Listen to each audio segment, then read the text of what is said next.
Hello dear students, the most welcome on Vibration of Physics YouTube channel।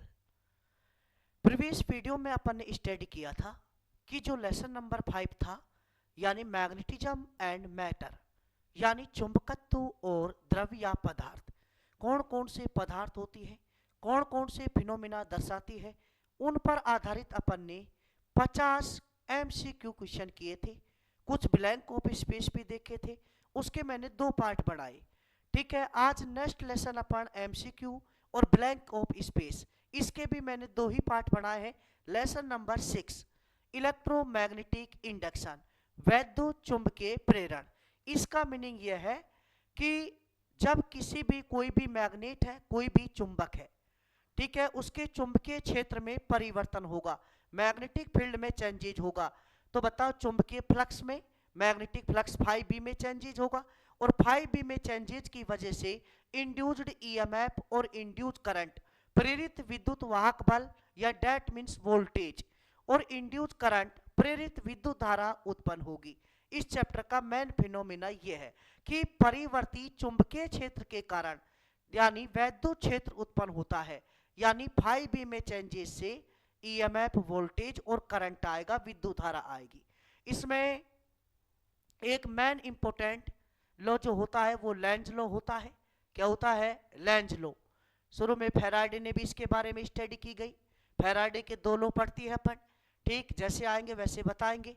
Lenz law जो direction को बताता है, energy conservation, ऊर्जा संरक्षण पर आधारित होता है। तो इसके अपन MCQ, कुछ MCQ 25, 20 या मान लीजिए अपन 30 तक बात कर सकते हैं फर्स्ट पार्ट में, ठीक है। और नेक्स्ट जो पार्ट होगा उसमें अपन वही 30 क्वेश्चन जिसमें MCQ और कुछ यानी ब्लैंक ऑफ स्पेस होंगे। टोटल 60 क्वेश्चन अपन एनालिसिस करेंगे, ठीक है। तो नेक्स्ट देखिए, फर्स्ट क्वेश्चन अपन एनालिसिस की बात करते हैं। तो देखिए फर्स्ट क्वेश्चन ये कहता है आपका लेंज के लेंज के वैद्युत चुंबकीय प्रेरण में, यानी वैद्युत चुंबकीय प्रेरण का मतलब EMI। क्या होगा? EMI। EMI का मतलब इलेक्ट्रोमैग्नेटिक इंडक्शन। ये ठीक, लेंज लॉ की बात हुई है, इनमें से क्या सत्य है? इसका मतलब ये कह रहा है कि लेंज लॉ किस पर डिपेंड है या किसका कंजर्वेशन करता है, कि कौन सा संरक्षण इसमें नियम लगता है। तो अभी मैं बोल रहा था लेंज का नियम ऊर्जा संरक्षण सिद्धांत पर आधारित है, एनर्जी कंजर्वेशन, यानी एनर्जी कंजर्वेशन, एनर्जी कंजर्वेशन यानी हिंदी वर्ड होगा ऊर्जा संरक्षण। क्या होगा भाई? ऊर्जा संरक्षण। ठीक, तो बताओ इसमें कौन सा ऑप्शन? आवेशों का संरक्षण, चार्ज कंजर्वेशन नहीं, ठीक है। चुंबकीय फ्लक्स 5B का कंजर्वेशन नहीं, ऊर्जा का संरक्षण, energy conservation is right answer, ऊर्जा संरक्षण। क्लियर? तो कौन सा option is correct? C option is correct. ठीक, Lenz law is depend on energy conservation, यानी लेंज का नियम ऊर्जा संरक्षण सिद्धांत पर आधारित है। इसी क्वेश्चन को थोड़ा अलग टाइप में करके देखो, ये पूछ लिया लेंज का नियम किस संरक्षण पर आधारित है, यानी लेंज का नियम कौन सा कंजर्वेशन रूल को फॉलो करता है। तो बताओ ऊर्जा, यानी that means energy conservation rule को फॉलो करता है।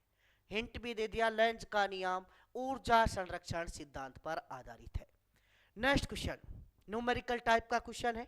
नेक्स्ट क्वेश्चन की अपन बात करना चाहें तो ये कह रहा है कोई भी टाइम t पर किसी कोयल में किसी कुंडली से संबद्ध चुंबकीय फ्लक्स यानी 5B दिया है, 5t³ माइनस 100t प्लस 300, और ये दिया है वेबर में।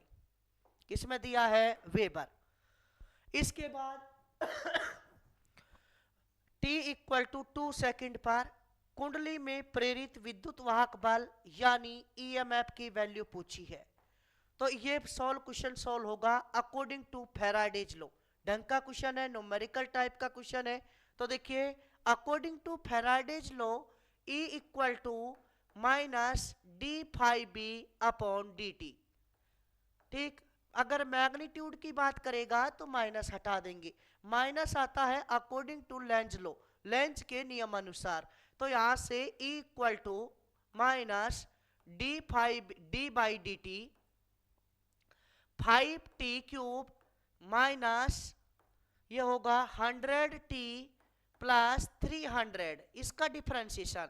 तो देखिए यहां से माइनस 5 बाहर आ जाएगा, t³ का होगा 3t² माइनस 100 t का t के रेस्पेक्ट में 1 और 300 का 0, कांस्टेंट का 0।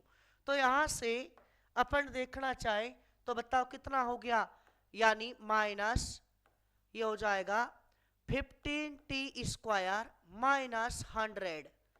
तो यहां से माइनस 15 यानी कितने टाइम पर पूछा है, t इक्वल टू 2 सेकेंड पर पूछा है। तो बताओ यहां से 2 का स्क्वायर माइनस 100, तो आंसर आएगा माइनस ये हो जाएगा 460 माइनस 100।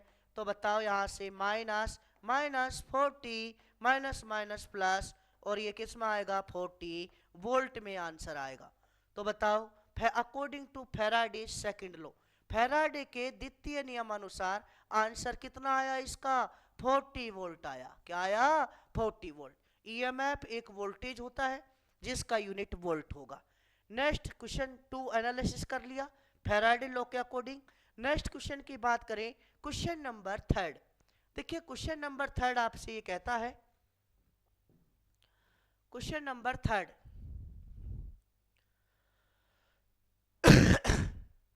क्वेश्चन नंबर 3 की बात करें तो थोड़ा इसको देखिए रिमूव करते हैं। प्रेरित वैद्युत धारा की दिशा, इंड्यूस्ड करंट की डायरेक्शन, इंड्यूस्ड करंट की डायरेक्शन ये पूछा है कि दिशा का पता चलता है। अभी मैं बोल रहा था लेंज लॉ, ध्यान रखना, एनर्जी कंजर्वेशन ऊर्जा संरक्षण सिद्धांत पर आधारित है और इंड्यूस करंट की डायरेक्शन देता है। मैग्नीट्यूड परिमाण की बात करें तो फैराडे लॉ के अकॉर्डिंग, फैराडे के द्वितीय नियम अनुसार ज्ञात करती है। और अगर बात की जाए कि यानी प्रेरित धारा की दिशा, इंड्यूस करंट की डायरेक्शन, तो बताओ वो लेंज लॉ के अकॉर्डिंग। और लेंज का नियम ये कहता है कि वह उसी कोज का अपोज करती है, उसी कारण का विरोध करती है जिसके कारण वो उत्पन्न हुई है। तो बताओ यहां से प्रेरित वैद्युत धारा यानी इंड्यूस करंट की डायरेक्शन, इंड्यूस करंट की डायरेक्शन कौन देता है, तो बताओ यहां लेंज का नियम। क्या कह रहा है भाई, लेंज का नियम। क्या बायो सावर्ट के नियम नहीं, वो एक्चुअल करंटों के बारे में बात करता है। एम्पियर नहीं। तो बताओ कौन सा ऑप्शन इज करेक्ट है, first option is correct. Clear. इसके बाद प्रेरकत्व का मात्रक, यानी प्रेरकत्व को इंग्लिश वर्ड होता है इंडक्टेंस, इंडक्टेंस जिसका यूनिट हेनरी होता है। क्या होता है, हेनरी, जिसको H से शो करती है। और एक फॉर्मूला होता है 5B इक्वल टू LI। तो यहां से L का formula 5B upon I, 5B का फॉर्मूला होता है, यानी यूनिट बात करें तो वेबर पर एम्पियर, वेबर पर एम्पियर को ही क्या बोलती है, हेनरी। लेकिन इसमें इस ऑप्शन में ना तो हेनरी है, ना तो क्या है हेनरी, और ना ही बताओ वेबर पर एम्पियर है, ठीक है, जिसको हेनरी कह रहे हैं, ना वेबर पर एम्पियर है। तो बताओ इनमें से होगा क्या, समझे। पिछले अगर कहीं भी ऐसा क्वेश्चन आ जाता है तो या तो आप डायमेंशन से करें, विमा से करें, जिसकी विमा सेम आती है ऑप्शन में से वही उसका समतुल्य मात्रक होगा, यूनिट होगा। तो यहां से अपन बात करना चाहे तो देखिए कई फॉर्मूले अपन ने पढ़ रखे हैं। जैसे ये फॉर्मूला लगा के देखिए अपन, देखिए यहां से E equal to L D I upon D T. अगर इसकी बात करें तो L आएगा E upon D I upon D T. तो यहां से इसका यूनिट होगा वोल्ट, इसका होगा एम्पियर, और टाइम का होगा नीचे सेकंड। सेकंड बताओ कहां जाएगा, ऊपर। ये हो गया, यानी volt into second upon ampere. तो ध्यान दें वोल्ट पर एम्पियर रेजिस्टेंस होता है V upon I, V upon I, voltage upon current. तो बताओ इसका यूनिट, इसे मिलाकर अपन ओम भी कह सकती है, ओम इंटू में सेकंड। तो बताओ ओम इंटू में सेकंड कौन सा ऑप्शन है, फर्स्ट ऑप्शन है ओम इंटू में सेकंड। कई बार दिमाग में फॉर्मूला नहीं आता कि कौन सा फॉर्मूला अपन को लगाना है, कहां से क्या देखना है, कोई दिक्कत नहीं। आप इसकी एल की विमा, प्रेरकत्व की विमा निकाले और ओम सेकंड, इन सब ऑप्शन में अपन विमा निकाले। जिसकी विमा, जिसकी डायमेंशन मैच हो जाती है वही उसका यानी मात्रक होगा। क्लियर। और ये देखिए दोबारा इसको थोड़ा घुमा के यानी वही क्वेश्चन को रिपीट किया है कि स्वयं प्रेरकत्व यानी एल यानी सेल्फ इंडक्टेंस क्या होगा, सेल्फ इंडक्टेंस किसके इक्वल है, तो अभी एल ही तो है, वोल्ट पर एम्पियर इंटू में सेकंड। तो बता वोल्ट पर एम्पियर इंटू में यानी वोल्ट इंटू सेकंड अपॉन में एम्पियर। तो कौन सा ऑप्शन इज करेक्ट है, फर्स्ट ऑप्शन इज करेक्ट। ठीक। नेक्स्ट क्वेश्चन की अपन बात करना चाहे इसी में, question number 5। Question number 5 next slide में है। तो देखिए क्वेश्चन नंबर 5 ये रहा, 10 ओम प्रतिरोध यानी R इक्वल टू 10 ओम। यहां से देखिए R equal to 10 ohm, R की वैल्यू 10 ओम दी है और L की वैल्यू दी है 10 हेनरी, 10 हेनरी। ठीक, ठीक है। प्रेरकत्व इंडक्टेंस, एक कुंडली में 50 वोल्ट, बता V इक्वल टू 50 वोल्ट। तो जो बैटरी से जुड़ी हुई है, तो कुंडली में संचित ऊर्जा स्टोर्ड एनर्जी पूछी है, स्टोर्ड एनर्जी क्या होगी। तो बताओ स्टोर्ड एनर्जी का फॉर्मूला होता है हाफ LI²। ये फॉर्मूला अपन ने पढ़ा इस चैप्टर में। स्टोर्ड एनर्जी संचित ऊर्जा 1/2 LI²। अब इसमें V है, R है, I नहीं है, तो I इक्वल टू होता है V अपॉन R। तो यहां से 50 अपॉन में 10 यानी कितने एम्पियर आएगी, 5 एम्पियर। तब stored energy U equal to half, L की वैल्यू बताओ कितनी है 10, I की वैल्यू 5 का स्क्वायर। तो यहां से बताओ ये 5, 25 इंटू 5 क्या होगा 125 जूल। तो बताओ इसमें ऑप्शन देखे कौन सा ऑप्शन इज करेक्ट है, यानी first option is correct. Clear. इसके बाद अपन नेक्स्ट क्वेश्चन बात करें तो देखिए क्वेश्चन नंबर 5 में स्टोर्ड एनर्जी का फॉर्मूला लगा, लेकिन I की वैल्यू डायरेक्ट नहीं दी, V अपॉन I से अपन ने V अपॉन R से I फाइंड कर लिया। तो स्टोर्ड एनर्जी यानी संचित ऊर्जा हाफ LI²। तो L दिया, I की वैल्यू अपन ने यहाँ से निकाल ली V अपॉन R से। तो बताओ स्टोर्ड एनर्जी संचित ऊर्जा किस में होगी, जूल में होगी। नेक्स्ट, कोई भी कोयल है, कोई भी कुंडली है, उसमें उत्पन्न फ्लक्स φB वह धारा के मध्य I के मध्य ढाल, ढाल का मतलब स्लोप, यानी मैग्नेटिक फ्लक्स और करंट का स्लोप निकालना है। मैंने बता रखा है कहीं भी स्लोप की बात हो जाए तो डिवाइड करके देख लेना, भाग दे के देख लेना, और कहीं एरिया की बात हो जाए तो मल्टीप्लाई करके देख लेना।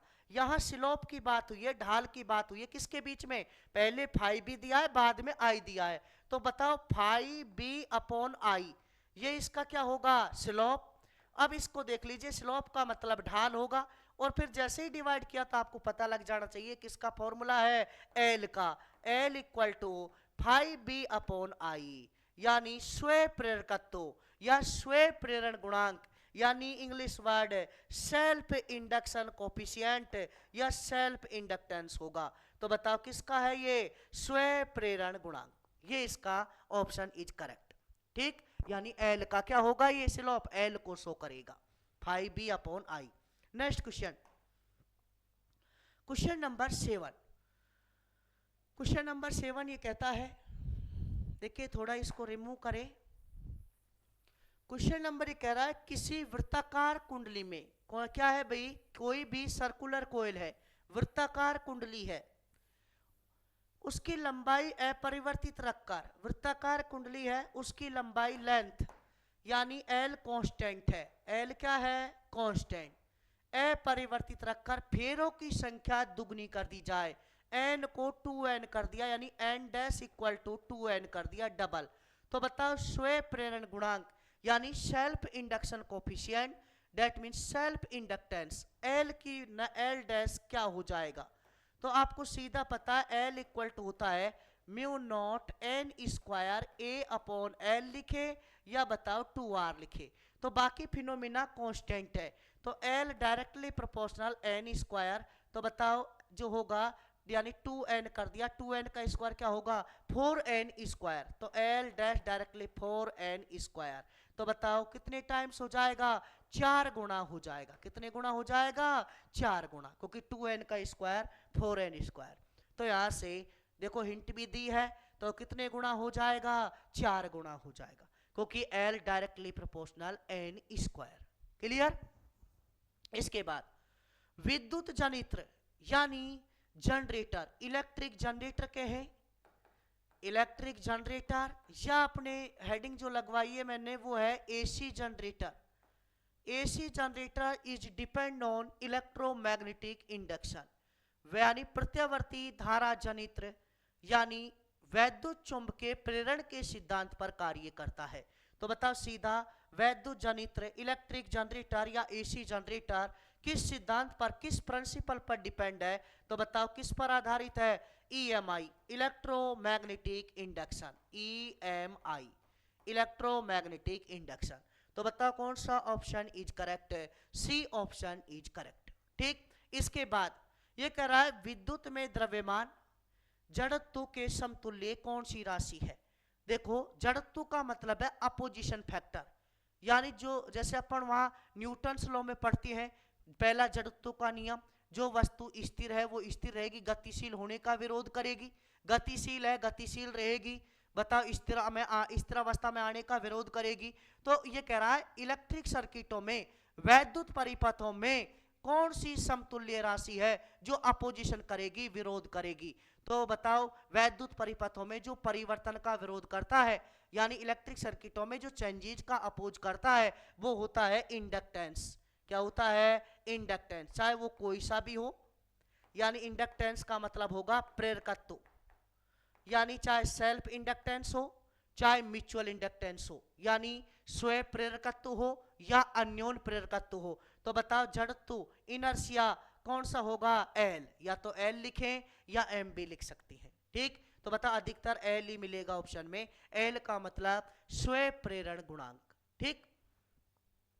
विद्युत चुंबकीय प्रेरण की घटना इलेक्ट्रोमैग्नेटिक इंडक्शन के फिनोमिना सर्वप्रथम व्यवस्थित अध्ययन किया गया, यानी ढंग से अध्ययन किसके द्वारा, ध्यान रखना कूलाम ने इसका कोई स्टडी नहीं किया, एम्पियर ने कोई स्टडी नहीं किया, फैराडे ने इसका एक्सपेरिमेंट किए थे, लेकिन उसमें बताओ जो सुटेबल व्यवस्थित पूछा है, सर्वप्रथम व्यवस्थित अध्ययन कैसे किया, ढंग से अध्ययन बताओ साइन के साथ कि वो अपोज करेगा इसको, ये तो व्यवस्थित ढंग से बताओ अध्ययन स्टडी किसके द्वारा की गई, लेंज के द्वारा, जो अपोजिशन फिनोमिना इंड्यूस करंट किसका अपोज करेगा, ठीक है इलेक्ट्रोमैग्नेट, तो व्यवस्थित ढंग से अध्ययन किसके द्वारा किया गया, लेंज के द्वारा किया गया। नेक्स्ट क्वेश्चन नंबर 11 की बात की जाए तो देखिए क्वेश्चन नंबर 11 ये कहता है आपका, क्वेश्चन नंबर 11, क्वेश्चन नंबर किसी कुंडली में, थोड़ा इन वर्ड को हटा देते हैं, देखिए समझे, किसी कुंडली का स्वयं प्रेरण गुणांक सेल्फ इंडक्शन कोफिशिएंट होता है, कोई भी कोयल है कोई भी कुंडली है उसका सेल्फ इंडक्शन कोफिशिएंट क्या होगा, तो यहां से बताओ E equal to minus L D I upon D T. ठीक, तो यहां से L equal to E upon minus D I upon D T, तो बताओ ऑप्शंस देख लीजिए, L का फॉर्मूला कौन सा बन रहा है, L equal to E upon देखो ये गलत हो गया, ये गलत हो गया, ये गलत हो गया, E देखो ये कैपिटल E है, स्मॉल ई से शो कर रखा है, उससे कोई फर्क नहीं, E upon minus D I upon D T, तो बताओ कौन सा option is correct, first option is correct. Next कह रहा है किसी कुंडली का स्वयं प्रेरकत्व निर्भर नहीं करता, यानी L की वैल्यू किस पर डिपेंड नहीं करती,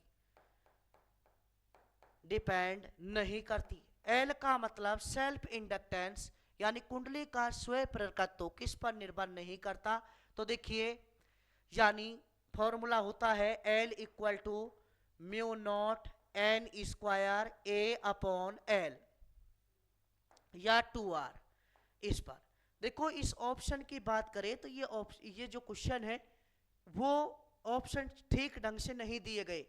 देखो, कुंडली में फेरों की संख्या, नंबर ऑफ टर्न्स डिपेंड कर रहा है। कुंडली की लंबाई बताओ डिपेंड कर रहा है, ठीक। कुंडली के पदार्थ की प्रकृति, क्योंकि म्यू आ रहा है, म्यू अलग नेचर ऑफ मटेरियल को बताता है, पदार्थ की प्रकृति को डिफाइन करता है, ठीक। इसके बाद कुंडली के क्षेत्रफल ए पर भी डिपेंड करता है। तो इनमें कोई भी ऐसा फिनोमेना नहीं है जिस पर डिपेंड नहीं करे, ठीक। कुंडली का एरिया भी आ रहा है, ठीक। तो इसमें ध्यान रखना, यानी इसमें किस पर निर्भर नहीं करता, तो इसमें ध्यान रखना सभी पर निर्भर करता है।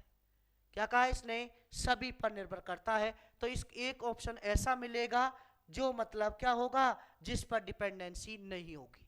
समझ में आया? तो यानी ये सभी पर डिपेंड कर रहा है।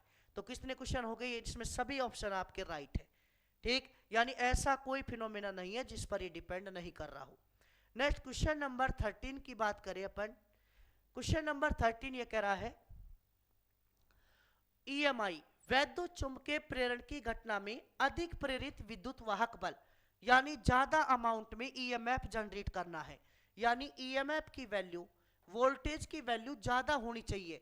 तो बताओ ऐसी कंडीशन में अपन क्या कर सकती हैं? तो देखिए थोड़ा और जूम करें, इसको और क्लियर हो जाएगा। देखिए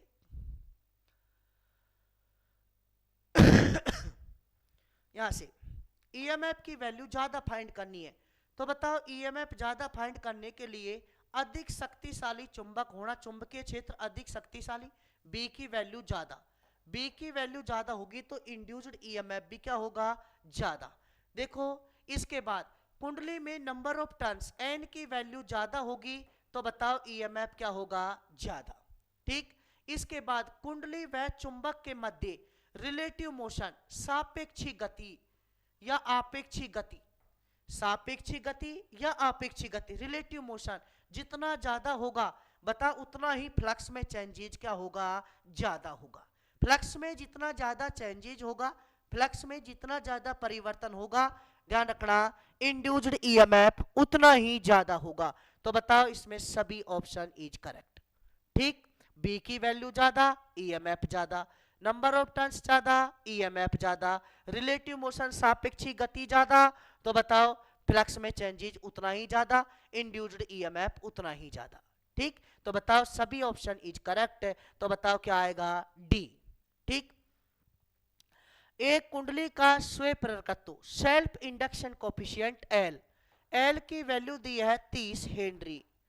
कुंडली में कुल 100 वेबर चुंबकीय, फाई बी की वैल्यू दी है 100 वेबर। और कुंडली में कोयल में क्या पूछा है, प्रवाहित धारा, करंट की वैल्यू पूछी है कि इलेक्ट्रिक करंट क्या होगा। तो यहां से L इक्वल टू होता है फाई बी अपॉन आई, यहां से 100 अपॉन 30, 0 से 0 कैंसिल। तो बताओ यहां से, यानी यहां से क्या पूछा, इसमें फ्लोइंग करंट पूछा। देखो फाई बी इक्वल टू होगा एल आई, तो आई इक्वल टू होगा फाई बी अपॉन एल। तो यहां से 100 अपॉन 30, 0 से 0 कैंसिल, 3.33 किस में आएगी वैल्यू, एम्पियर में आएगी। तो बताओ कौन सा ऑप्शन इज करेक्ट है, second B option is correct. Clear? Numerical type का क्वेश्चन था। नेक्स्ट अपन क्वेश्चन की बात करें इसी स्लाइड में, तो देखिए नेक्स्ट क्वेश्चन ये कह रहा है, क्वेश्चन नंबर 15।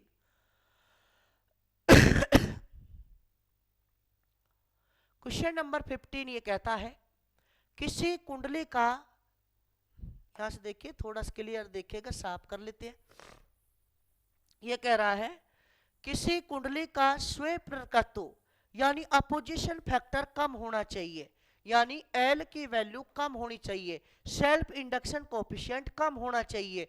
तो बताओ जबकि कुंडली में प्रवाहित धारा कम हो, ठीक। बताओ एल की value, L equal to mu naught N square A upon 2r। तो बताओ करंट से तो कोई मतलब है ही नहीं, चुंबकीय क्षेत्र बहुत दुर्बल हो, बी भी नहीं आ रहा इसमें, कुंडली का तल अनुदिश हो, कोई मतलब नहीं, कुंडली का मैं प्रतिचुंबकीय। प्रतिचुंबकीय का मतलब है डायामैग्नेटिक मटेरियल, जो बताओ रिपल्सिव नेचर शो करेगा, जिससे अपोजिशन फैक्टर कम हो जाएगा। अपोजिशन फैक्टर क्या हो जाएगा? कम। तो बताओ कुंडली में कौन सा पदार्थ रखने पर, प्रतिचुंबकीय पदार्थ डायामैग्नेटिक मटेरियल रखने से, ध्यान रखना, लपेटा जाए तो कुंडली का सेल्फ इंडक्टेंस क्या हो जाता है? कम। तो बताओ कौन सा option is correct? D option is correct. Clear? इसके बाद दो कुंडली है, दो कोयल है, एक दूसरे के निकट रखा है, पास पास रखी है। कुंडली के युग्म का अन्योन प्रेरण गुणांक यानी कैपिटल एम, कैपिटल एम का मतलब म्यूचुअल इंडक्शन कोफिशिएंट, यानी किस पर डिपेंड करता है? तो बताओ यहां से दोनों कुंडलियों में धारा परिवर्तन की दर पर, दोनों कुंडलियों में आपेक्षिक स्थिति पर, दोनों कुंडलियों में तारों के पदार्थ पर, ठीक, दोनों कुंडलियों में धारा पर। तो बताओ दोनों के बीच में आपेक्षिक, किस पर? आपेक्षिक स्थिति पर। किस पर डिपेंड करेगा भाई? आपेक्षिक स्थिति पर डिपेंड करेगा। ठीक, या अपन बात करना चाहे इसमें तो बताओ दोनों कुंडलियों धारा परिवर्तन की दर पर, किस हिसाब से धारा परिवर्तित हो रही है? दोनों कुंडलियों में आपेक्षिक स्थिति पर, कि वो किस हिसाब से फर्स्ट का मैग्नेटिक फ्लक्स दूसरे से बताओ यानी कंपेयर हो पा रहा है या नहीं हो पा रहा? तो बताओ कौन सा? B option. ठीक, दोनों कुंडलियों की आपेक्षिक स्थिति पर रिलेटिव यानी पास पास, क्योंकि एम की वैल्यू जो होगी वो बताओ एक तरह से यानी म्यूचुअल, एक कुंडली में चेंजेज करेंगे, दूसरी कुंडली में फ्लक्स में चेंजेज होगा, फर्स्ट का मैग्नेटिक फील्ड लाइंस सेकेंडरी से टकराएंगी, और जो जिस कोयल में फ्लक्स में चेंजेज होता है उसी कोयल में इंड्यूस्ड ईएमएफ और इंड्यूस्ड करंट जनरेट होगा। ठीक, नेक्स्ट क्वेश्चन बात करें तो ये कह रहा है क्वेश्चन नंबर 17, स्वयं प्रेरण गुणांक की विमा है। तो बताओ एल स्वयं प्रेरण गुणांक का है म्यूचुअल इंडक्शन कोफिशिएंट, यानी सेल्फ इंडक्शन कोफिशिएंट यानी self inductance L equal to 5b/I। या तो ये देखें, या आपको पता होना चाहिए, अभी अपन देख रहे थे ये किसके इक्वल होता है? वोल्ट इंटू में सेकेंड अपॉन में बताओ एम्पियर। तो यहां से वोल्ट की डायमेंशन देख ले, वोल्ट यानी होता है V equal to W/Q, mL2T-2 upon में होगा 80, तो यहां से mL2T-3A-1। तो बताओ यहां से mL2T-3A-1 टाइम के लिए T लिया और एम्पियर के लिए A लिया, तो बताओ ये हो जाएगा mL2T-2 और A-2। तो बताओ कौन सा ऑप्शन है? mL2T-2 और A-2। तो बताओ यहां से T-2 A-2। तो बताओ यहां से कौन सा ऑप्शन इज करेक्ट है? देखो T-3 आ रहा है इसमें, ये गलत, ये गलत, T-2 इसमें बताओ M2 आ रहा है, ये गलत, कौन सा ऑप्शन इज करेक्ट है? यानी डी ऑप्शन mL2T-2 A-2। तो ये इसकी डायमेंशन है mL2T-2 A-2। तो बताओ स्वयं प्रेरण गुणांक की विमा सेल्फ इंडक्शन कोफिशिएंट L, तो यहां से कैसे भी, या अपन को इसको लिख देंगे BA, बी का मतलब न्यूटन पर एम्पियर मीटर, वहां से भी अपन निकाल सकते, किसी भी फॉर्मूले से आप विमा फाइंड करें, सबसे बता विमा क्या आएगी? सेम। ठीक, नेक्स्ट क्वेश्चन नंबर 18 की बात करना चाहें इसी स्लाइड में, तो देखिए क्वेश्चन नंबर 18 ये कह रहा है, क्वेश्चन नंबर 18 की बात करना चाहे, देखिए यहां से क्वेश्चन नंबर 17 का डी ऑप्शन भी आप यहां से देख सकते हैं। 18 क्वेश्चन ये कहता है कि चुंबकीय फ्लक्स और प्रतिरोध यानी φB, ध्यान दें क्वेश्चन नंबर 18 का एनालिसिस करें। ये कह रहा है चुंबकीय flux φB, magnetic flux φB, और बता प्रतिरोध R का अनुपात मात्रक में से किस राशि के मात्रक के समान है? समझना ध्यान से, बताओ φB/R, φB/ क्या है? R। तो देखिए यहां से φB/R, या तो आप डायमेंशन फाइंड करें, क्या फाइंड करें, डायमेंशन। या अभी जिसको अपन देख रहे थे, देखिए ये देख रहे थे एल, एल का मतलब होता है 5b/i, ये होगा। और यहां से इसका यूनिट आया था वोल्ट, इनटू में बताओ क्या आया था, सेकंड, अपॉन में क्या था, एम्पियर। या डायरेक्ट देखें तो एल का आया था ओम, इनटू में सेकंड, ओम इनटू में क्या आया था, सेकंड, एल का।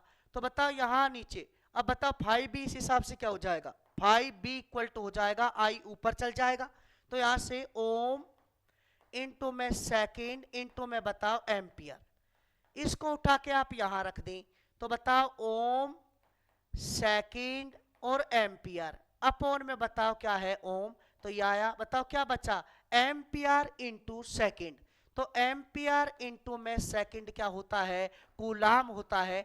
कूलाम किसका मात्रक है, आवेश यानी चार्ज का यूनिट है। तो बताओ किसको शो कर रहा है, आवेश को। ठीक, और फिर मैं बार बार यही कह रहा हूं आपसे, कोई फॉर्मूला आपसे लग नहीं पाता तो आप प्रत्येक ऑप्शन की विमा निकाले किसी भी फॉर्मूले से, जिसकी विमा मैच कर जाती है क्वेश्चन से, वही उसका इज करेक्ट आंसर, उसका सही क्या होगा, आंसर होगा। नेक्स्ट क्वेश्चन 19 की बात करना चाहें तो बताओ, एक चालक क्षण नियत वेग v से, कांस्टेंट वेलोसिटी v से, बताओ v कांस्टेंट है, चुंबकीय क्षेत्र B में बताओ गतिशील है, मूवेबल है, दोनों सिरों के मध्य इंड्यूस्ड ईएमएफ पूछा है, तो E का फॉर्मूला बताओ क्या आता है, BLV साइन थीटा। और इंड्यूस्ड ईएमएफ तभी आता है जब बताओ थीटा क्या होता है, 90।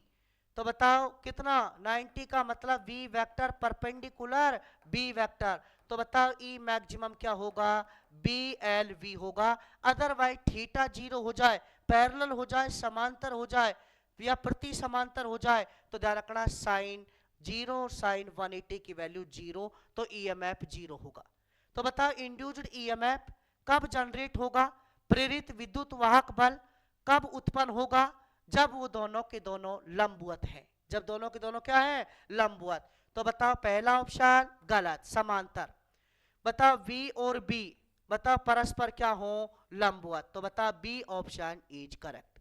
नेक्स्ट क्वेश्चन इसी सीरीज में क्वेश्चन नंबर 20। देखिए क्वेश्चन नंबर 20 का एनालिसिस करें। क्वेश्चन नंबर 20 ये कहेगा आपसे, क्वेश्चन नंबर 20, विद्युत चुंबकीय प्रेरण के प्रेरित विद्युत वाहक बल का मान किस पर डिपेंड करता है, केवल। बताओ इसमें ध्यान से देखें, इन प्रेरित विद्युत वाहक बल इंड्यूस्ड ईएमएफ की बात हुई है, केवल निर्भर करता है चालक के प्रतिरोध पर, चुंबकीय क्षेत्र के मान पर, चुंबकीय क्षेत्र की दिशा के सापेक्ष चालक का झुकाव, या संबद्ध चुंबकीय फ्लक्स में परिवर्तन की दर पर। तो ध्यान दें इसमें, यानी संबद्ध चुंबकीय फ्लक्स में परिवर्तन की दर पर, यानी E equal to N D phi B upon D T.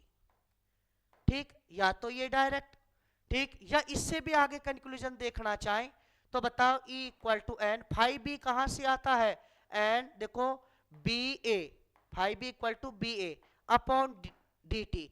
तो बताओ चुंबकीय क्षेत्र का मान परिवर्तित होगा, देखो मैन केवल पूछा इसने, केवल किस पर निर्भर, एक फिनोमिना बताना है, तो बताओ चुंबकीय क्षेत्र के मान पर, क्योंकि B का मान जब चेंज होगा तो ऑटोमेटिक फाई भी चेंज होगा, क्योंकि चुंबकीय बल रेखाओं की संख्या को क्या कहती है, चुंबकीय फ्लक्स। तो शुरू में B का मान चेंज होने से तो बताओ फाई बी भी चेंज होगा, तो बताओ केवल किस पर डिपेंड करेगा, चुंबकीय क्षेत्र के मान पर। वैसे ये ऑप्शन भी ध्यान रखना करेक्ट हो सकता है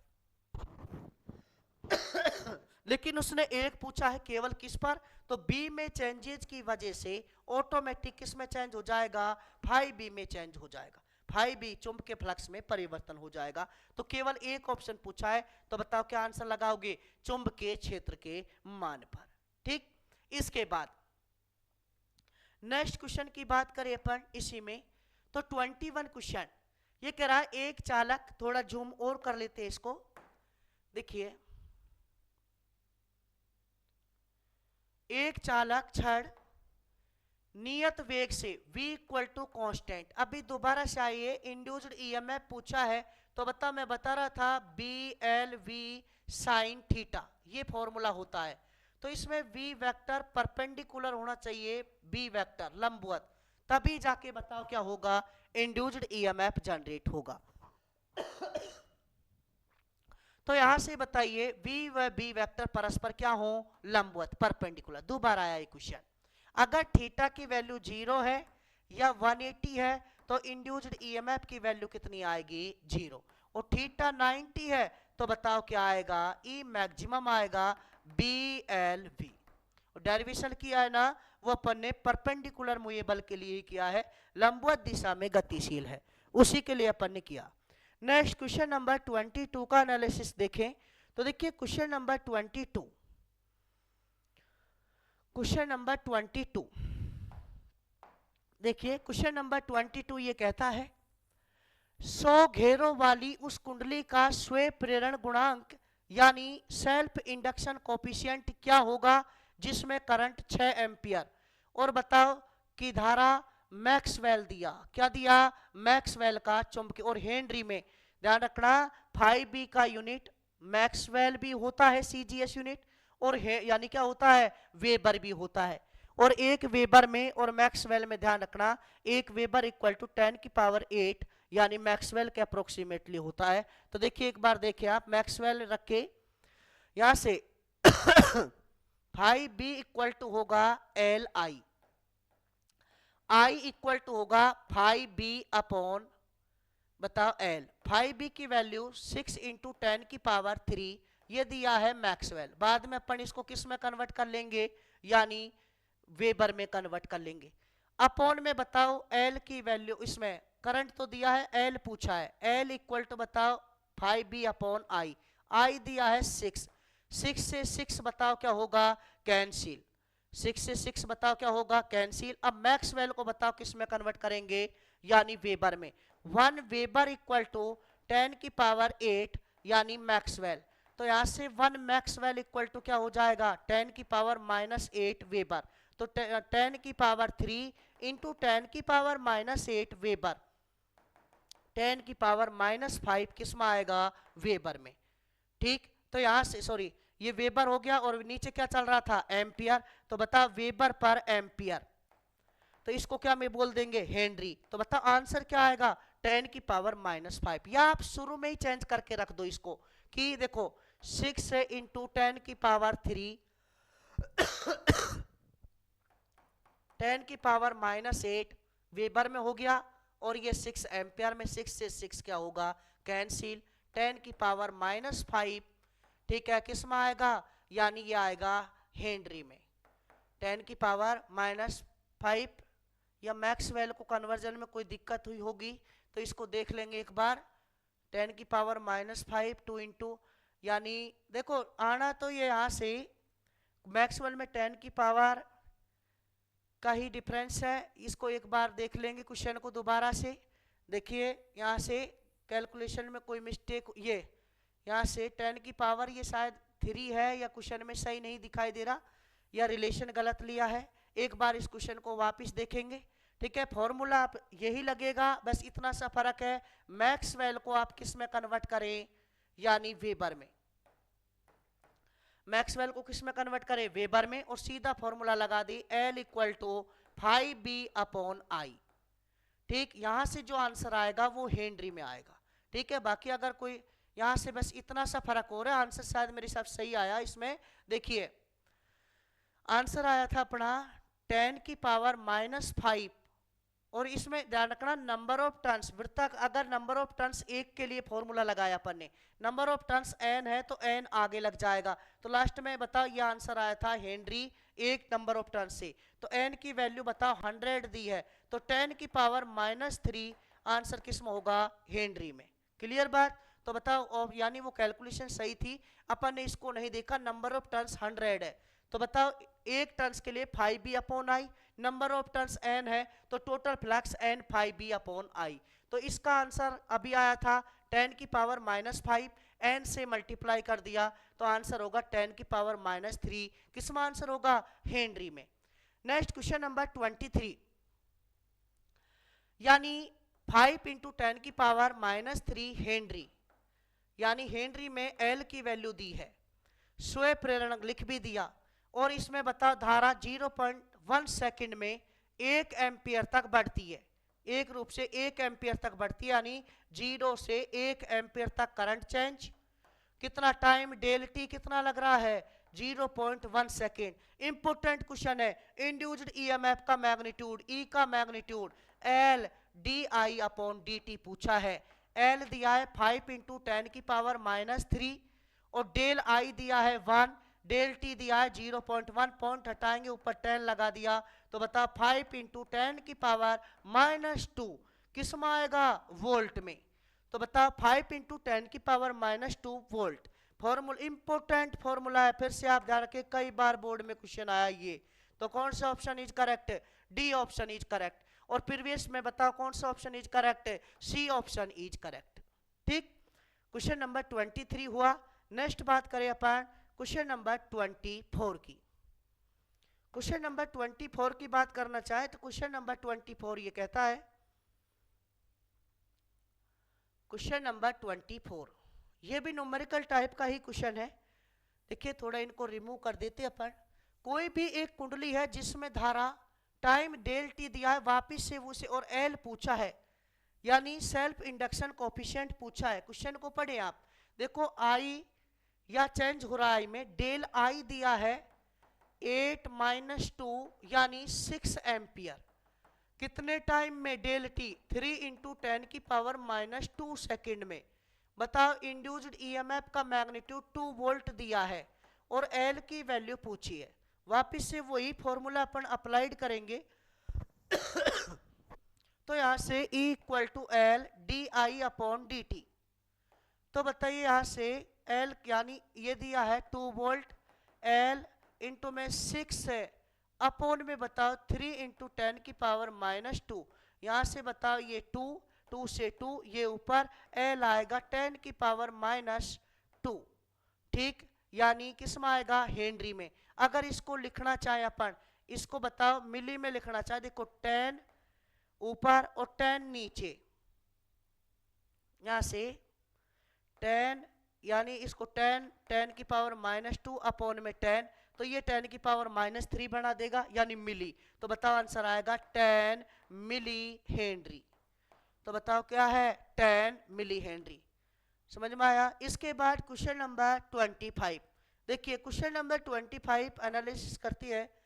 क्वेश्चन नंबर 25 ये कह रहा है आपका, कोई भी परिनालिका है, सोलेनोइड है, करंट कैरिंग सोलेनोइड। ठीक, उसमें 16 लंबाई 16 सेंटीमीटर, ध्यान दी, एल इक्वल टू 16 सेंटीमीटर यानी 0.16 मीटर।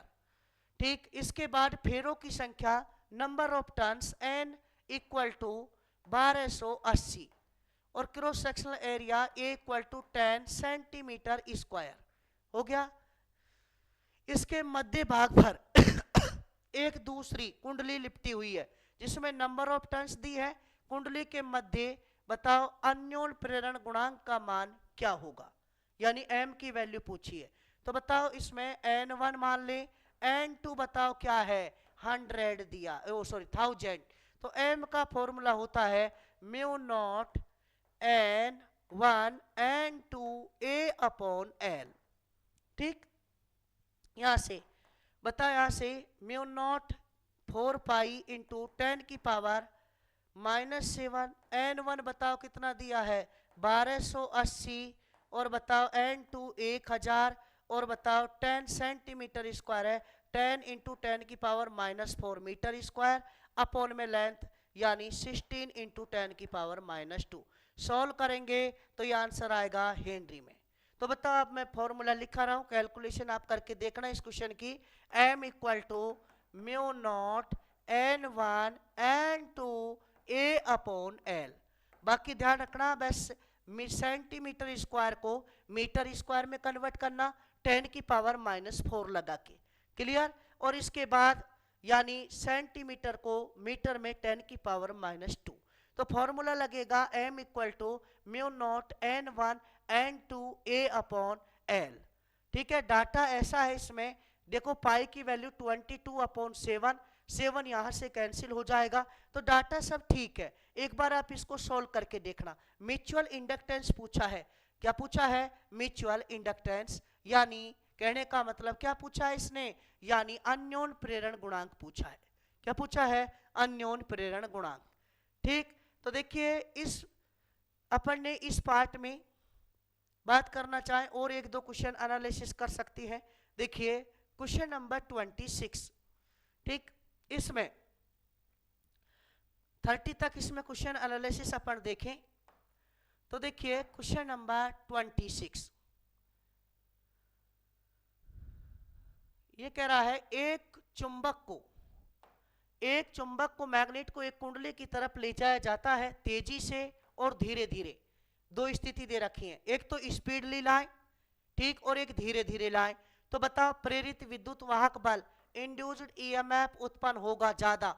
तो बताओ जितनी ज्यादा रिलेटिव मोशन ज्यादा होगा ना, यानी आपेक्षिक गति जितनी ज्यादा होगी इंड्यूस्ड ईएमएफ उतना ही ज्यादा होगा।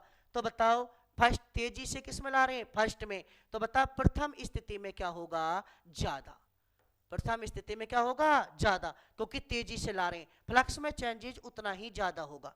नेक्स्ट क्वेश्चन, दो वृत्ताकार यानी और समान सअक्षीय लूपों में समान धारा समान दिशा में लूपों को परस्पर निकट लाने पर बताओ समान दिशा में धारा प्रवाहित हो रही है, समान दिशा में धारा प्रवाहित हो रही है। जब एक दूसरे के पास लाएंगे, एक दूसरे क्या लाएंगे? पास, ठीक, तो बताओ एक दूसरे का अपोज करेंगे।